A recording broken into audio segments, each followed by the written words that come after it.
ओम शांति। सुनते हैं 10 जनवरी 82 के अव्यक्त बाप दादा के मधुर महावाक्य। आज की अव्यक्त वाणी की टाइटल है कर्मातीत स्टेज की व्याख्या। आज की मुरली में बाबा ने कर्मातीत स्थिति किसे कहा जाता है, साथ साथ बाबा ने सर्वाधिकारी आत्मा किसे कहा जाएगा, और नेक्स्ट बाबा ने सर्व आत्माओं को क्या अनुभव वर्तमान समय आप सबसे होना चाहिए। लास्ट बाबा ने कौन सी धुन और कौन सी तालियां चारों ओर से बजनी चाहिए। तो सुनते हैं 10 जनवरी 82 की अव्यक्त मुरली कर्मातीत स्टेज की व्याख्या। आज बाप दादा राज्यसभा को देख रहे हैं। हर एक बच्चा स्वराज्य अधिकारी अपने नंबरवार कर्मातीत स्टेज के तख्त अधिकारी है। वर्तमान संगम युगी स्वराज्य अधिकारी आत्माओं का आसन कहो व सिंहासन कहो, वह है कर्मातीत स्टेज। कर्मातीत अर्थात कर्म करते भी कर्म के बंधनों से अतीत। ध्यान से सुनना, कर्मातीत की बाबा परिभाषा बता रहे। कर्मातीत अर्थात कर्म करते भी कर्म के बंधनों से अतीत, कर्मों के वशीभूत नहीं लेकिन कर्मेंद्रियों द्वारा हर कर्म करते हुए अधिकारीपन के नशे में रहने वाले। बाप दादा हर बच्चे के नंबरवार राज्य अधिकार के हिसाब से नंबरवार सभा देख रहे हैं। तख्त भी नंबरवार है और अधिकार भी नंबरवार है। कोई सर्वाधिकारी है तो और कोई अधिकारी है। जैसे भविष्य में विश्व महाराजा और महाराजा अंतर है, ऐसे यहाँ भी सर्व कर्मेंद्रियों के अधिकारी अर्थात सर्व कर्मों के बंधन से मुक्त, इसको कहा जाता है सर्वाधिकारी। और दूसरे सर्व नहीं लेकिन अधिकारी हैं। तो दोनों ही नंबर की तख्त नशीन दरबार देख रहे हैं। हर एक राज्य अधिकारी के मस्तक पर बहुत सुंदर रंग बिरंगी मणियां चमक रही हैं। यह मणियां हैं दिव्य गुणों की। जितना जितना दिव्य गुणधारी बने हो उतनी ही मणियां मस्तक पर चमक रही हैं। किसकी ज़्यादा है किसकी कम है, चमक भी हर एक की अपनी अपनी है। ऐसा अपना राज्य सभा का राज्य अधिकारी चित्र के दर्पण नॉलेज में दिखाई दे रहा है। क्वेश्चन, दिखाई दे रहा है? सभी के पास दर्पण तो है ना। कर्मातीत चित्र देख सकते हो ना। देख रहे हो अपना चित्र? कितनी सुंदर राज्य सभा है। कर्मातीत स्टेज का तख्त कितना श्रेष्ठ तख्त है। इसी स्टेज के अधिकारी आत्माएं अर्थात तख्त नशीन आत्माएं विश्व के आगे इष्ट देव के रूप में प्रत्यक्ष होंगी।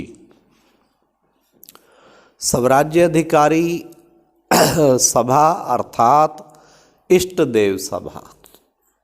सभी अपने को ऐसे इष्ट देव आत्मा समझते हो।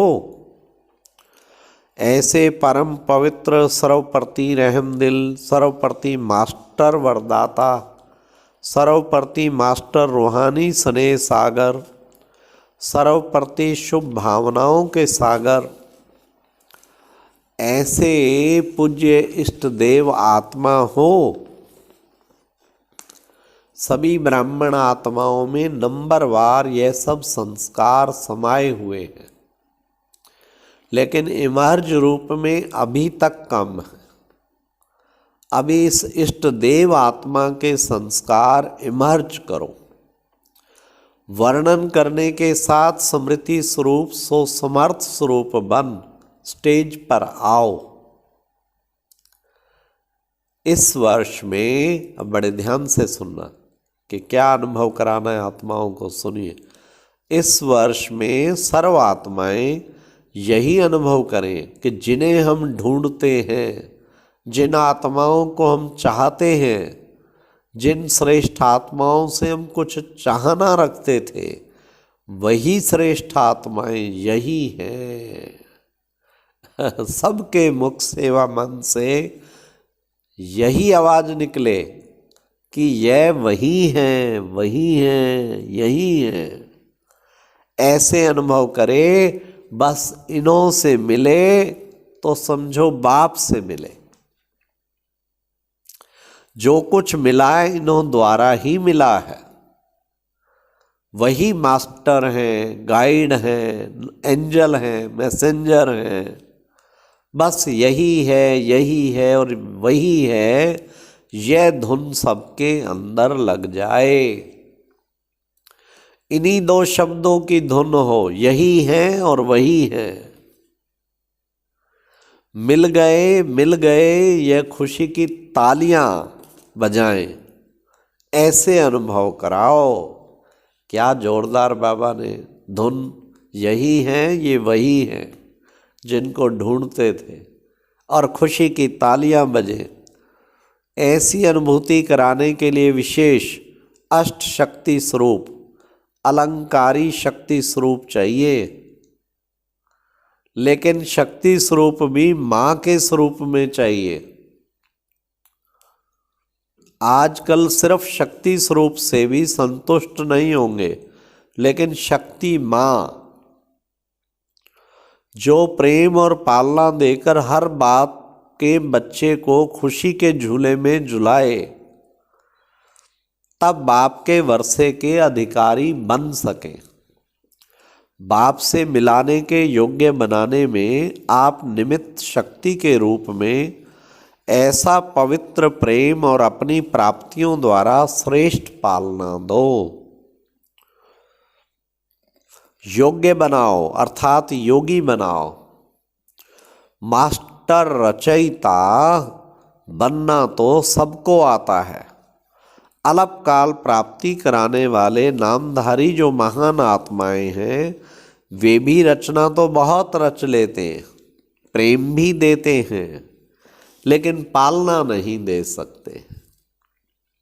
इसलिए फॉलोअर्स बन जाते हैं, लेकिन पालना से बड़ा कर बाप से मिलाए अर्थात पालना द्वारा बाप के अधिकारी योग्य आत्मा बनाए, यह नहीं कर सकते। इसलिए फॉलोअर्स ही रह जाते, बच्चे नहीं बनते, बाप के वर्षे के अधिकारी नहीं बनते। ऐसे ही आप ब्राह्मण आत्माओं में भी रचना बहुत जल्दी रच लेते हो, अर्थात निमित्त बनते हो, लेकिन प्रेम और पालना द्वारा उन आत्माओं को अविनाशी वर्षे के अधिकारी बनाना, इसमें बहुत कम योग्य आत्माएं हैं। जैसे लौकिक जीवन में माँ बच्चे को पालना द्वारा शक्तिशाली बनाती है, वह सदा किसी भी समस्या का सामना कर सके, सदा तंदुरुस्त रहे, संपत्तिवान रहे। ऐसे आप श्रेष्ठ आत्माएं जगत माता बन,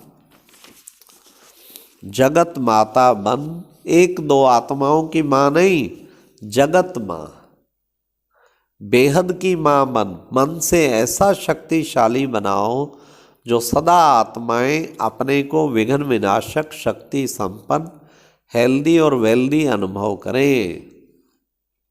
अब ऐसी पालना की आवश्यकता है। ऐसी पालना वाले बहुत कम हैं। परिवार का अर्थ ही है प्रेम और पालना की अनुभूति कराना। इसी पालना के प्यासी आत्माएं हैं। तो समझा इस वर्ष क्या करना है। सबके मुख से यही निकले कि हमारे समीप के संबंधी हमें मिल गए। कितना अच्छा बाबा। हाँ, पहले रिलेशन की अनुभूति कराओ, फिर कनेक्शन सहज हो जाएगा।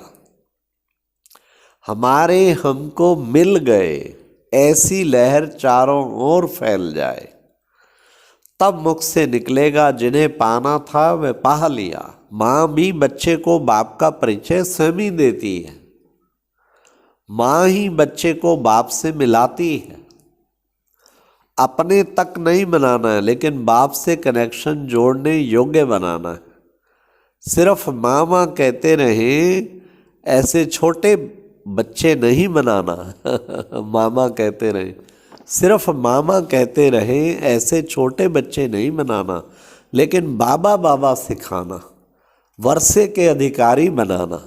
समझा? जैसे बाप के लिए सबके मुख से एक ही आवाज निकलता है, क्या? मेरा बाबा। ऐसे आप हर श्रेष्ठ आत्मा के प्रति यही भावना हो, महसूसता हो, जो हर एक समझे कि ये मेरी माँ है, यह बेहद की पालना। हर एक से मेरेपन की भावना आए, हर एक समझे कि मेरे शुभ चिंतक सहयोगी सेवा के साथी हैं। इसको कहा जाता है बाप समान, और इसको ही कहा जाता है कर्मातीत स्टेज के तख्त नशीन। जो सेवा के कर्म के भी बंधन में न आओ। हमारा स्थान, हमारी सेवा, हमारे स्टूडेंट, हमारी सहयोगी आत्माएं, ये भी सेवा के कर्म का बंधन है ना। इस कर्म बंधन से कर्मातीत, तो समझा इस वर्ष क्या करना है? कर्मातीत बनना है, और ये वही है, यही सब कुछ है, यह महसूसता दिलानी है। अच्छा, सर्व बच्चों को बाप दादा का बहुत बहुत याद प्यार। ऐसे स्वराज अधिकारी, कर्मातीत स्टेज के तख्त नशीन, सर्व को समीप संबंध की अनुभूति कराने वाले, बेहद की प्रेम भरी पालना देने वाले ऐसे इष्ट देव आत्माओं को बाप दादा का याद प्यार और नमस्ते। ओम शांति। और अब सुनते हैं आज का अव्यक्त ज्ञान मोती। ये एक बहुत संस्कारितापूर्ण वीडियो है, जरूर देखें, कोई भी मिस ना करे।